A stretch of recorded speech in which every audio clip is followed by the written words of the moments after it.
Assalamualaikum warahmatullahi wabarakatuh. Saya Silvani Merayu dengan NIM 211404012. Di sini saya akan melafalkan dan menafsirkan hadis keempat tentang azab di neraka untuk memenuhi tugas hadis terbawi dengan dosen pengampu Dr. Zulheldi MAG. Bismillahirrahmanirrahim. Hadisu Anas bin Malik radhiyallahu anhu anin nabiyyi sallallahu alaihi wasallam qala yaqulullahu tabaraka wa ta'ala li akhwani ahlin nari azaban law kanat laqad dunya wa ma fiha akunta muftadihan biha fayaquluna am fayaqulu qad aradta minka akhwana min haza wa anta fi sulbi adama alla tusyrika wa asibuhu qala wala adkhilakan nara afabaita ila syirka. Baiklah, selanjutnya saya akan menafsirkan hadis keempat tentang azab di neraka, di mana hadis ini dari Anas bin Malik anin Nabi, dari Nabi sallallahu alaihi wasallam. Nabi sallallahu alaihi wasallam qala, dia berkata, yaqulullahu tabaraka, berkata Allah yang maha memberkati, wa ta'ala, dan yang maha memiliki, di akhwani, bagi paling ringan, ahlin nar, penghuni neraka, azaban, azab, yaitu yaqulullahu tabaraka wa ta'ala li akhwani ahlin nar. Allah berkata bahwa azab yang paling ringan bagi penghuni neraka,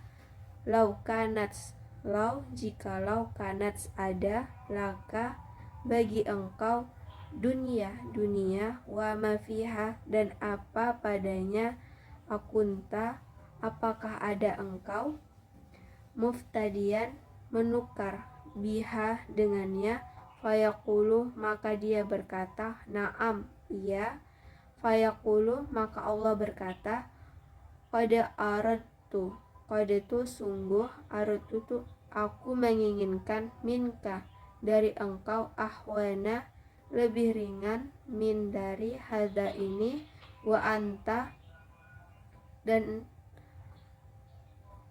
wa anta fi, pada, dan engkau, sulbi, berkat, Adama, calon anak cucu Adam, an'ala, bahwa tidak, tusyrika, engkau memperingatkan, akhasibuhu, aku menduganya, qala, dia berkata, wala, dan tidak, udkhilaka, aku memasukkan engkau ke dalam neraka, fa'abaita, maka engkau enggan, ila syirka, kecuali atau bahkan berbuat syirik.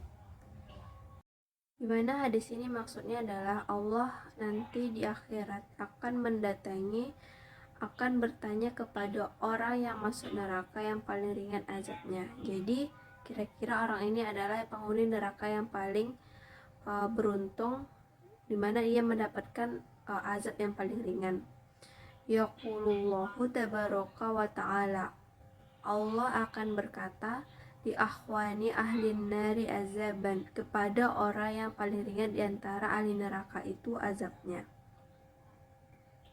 Laukanat selakat dunia, jikalau adalah untukmu dunia, wa mafiha, dan apa yang ada padanya. Jadi Allah mengandaikan kamu sekarang diazab dengan azab yang paling ringan, seandainya kamu punya dunia, punya bumi itu dan segala yang ada di dalamnya. Jadi jika ingin mendapatkan azab yang paling ringan di neraka, kamu harus mempunyai dunia, bumi, dan segala yang ada di dalamnya, baik Kemudian, akunta muntadian, apakah engkau mau menebus azabmu yang paling ringan ini dengan dunia dan segala isinya itu? Engkau kemudian dibebaskan dari segala azab yang paling ringan ini. Ini semacam tawaran, mengandai-andaikan, kan tidak mungkin seseorang memiliki dunia dengan segala isinya, apalagi ketika itu dia sudah masuk neraka. yang nggak mungkin-mungkin aja lah kan.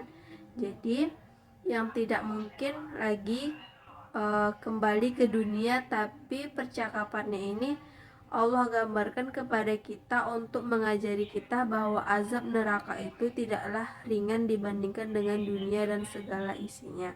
Jadi tidak bisa ditukarkan azab yang paling ringan ini dengan segala apa yang ada di dunia ini.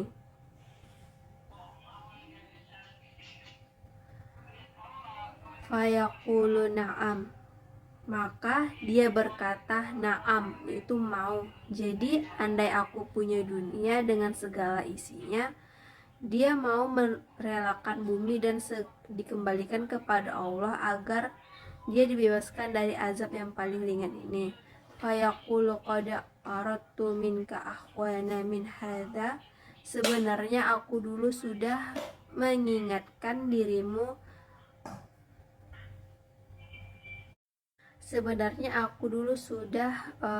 mengingatkan darimu yang lebih ringan daripada ini. Wa anta fi sulbi Adama, yang ketika itu engkau baru dalam cikal bakal menjadi anak cucu Adam. Dia sudah disumpahkan terlebih dahulu. Kamu mau nanti bertuhan kepadaku, kamu mau patuh kepadaku, kamu mau bertuhan kepadaku. Ketika itu kamu menjawab mau. Ahsibuhu qala, kata Anas bin Malik, saya mengira Rasulullah SAW juga mengatakan apa yang disebutkan oleh Allah Subhanahu wa taala, wala udkhilakan nar, yang ada di demikian kamu tidak akan kumasukkan ke dalam neraka. Fa'abaita, maka kamu enggan, kamu tidak mau, kamu ingkari apa yang sudah kamu janjikan itu ketika kamu masih menjadi cikal bakal anak cucu Adam. Illa syirka, kecuali engkau syirik atau bahkan kamu berlaku atau berbuat syirik. Jadi dahulu sebelum kita menjadi masih menjadi cikal bakal anak cucu Adam, Allah telah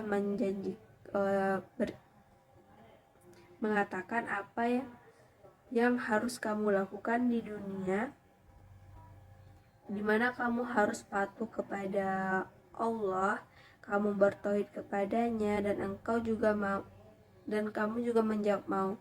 Kemudian jadi neraka yang disiapkan bagi musuh-musuh Allah yang ingkar kepadanya. Puncak kedahsyatan siksa dan penghinaan ada di sana. Tidak ada penolong dan pelindung dari dirinya.